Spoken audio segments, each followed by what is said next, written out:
Chers frères et sœurs, nous avons commencé un chemin de désert. Mais à y réfléchir, nous ne sommes pas les derniers ni les premiers à vivre un tel passage, une telle épreuve. D'ailleurs, ce matin, j'aimerais vous proposer de reprendre, de relire ce que nos aînés dans la Bible ont vécu dans ces temps de dépouillement, dans ce temps de désert. Le parcours du peuple hébreu est passé de la terre des angoisses, de la terre de servitude, l'Égypte, à la terre promise.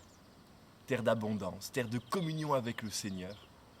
Et leur expérience pourrait nous aider.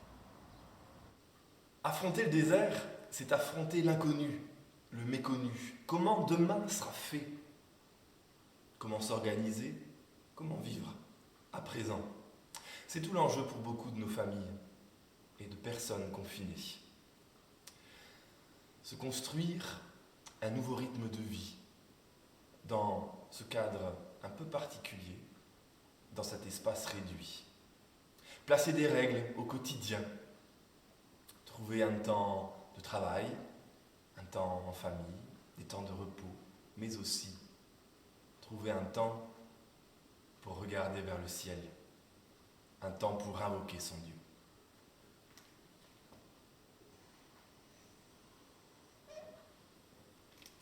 Cette nouvelle page qui s'ouvre pour le peuple hébreu se verra couronnée par le don des tables de la loi, qui les aidera à structurer, à vivre leur chemin d'aujourd'hui. Cette expérience que nous vivons, nous la vivons comme une parenthèse difficile, mais une parenthèse. Pour le peuple hébreu, c'était un départ, un nouveau départ. Quelque chose d'une libération, d'un aller sans retour. Je crois comprendre, vu le cheminement de nos amis chinois, que pour sortir de cette épidémie, il nous faudra quelques semaines, de nombreuses semaines. Les infos de toutes parts nous invitent à prendre au sérieux ce que nous vivons. Cette expérience laissera des traces. Et si ce que nous vivions nous permettait, demain, quand ce drame épidémique passera, de commencer ensemble quelque chose de différent. Oui, il y aura en nous, après le temps de l'épreuve, des larmes, il y aura en nous une force intérieure nouvelle, une force commune, celle de savoir qu'ensemble, nous pouvons affronter des situations lourdes, difficiles, les prendre en main. Que l'on peut changer tout un quotidien, tous nos réflexes de vie anciens pour entrer dans une autre manière de vivre, dans un nouveau mode de vie, en accord avec la planète. Nous voyons que tout un peuple peut s'y mettre, que tout un monde peut s'y mettre. Les questions de justice climatique, de justice sociale, d'entraide, de sobriété joyeuse nous paraîtront alors à portée de main. Affronter le désert, c'est aussi affronter les râleries du peuple, les râleries en nous, autour de nous, dans une petite famille. Ces petites râleries qui grondent en sourdine d'abord et qui vont éclater aux oreilles de Moïse, aux oreilles de Dieu.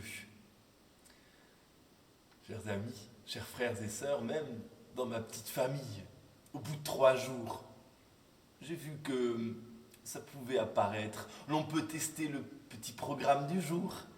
L'on voit si l'on peut déroger, si l'on peut contourner, si l'on peut enlever. À quoi bon? À quoi bon nous avoir fait sortir de la terre d'Égypte, cette terre où nous pouvions manger en abondance, pour ce chemin du désert, ce chemin de délivrance, où il y a si peu d'assurance, où il faut apprendre la confiance, où il faut regarder vers le ciel, ouvrir ses mains, désirer la grâce du Seigneur.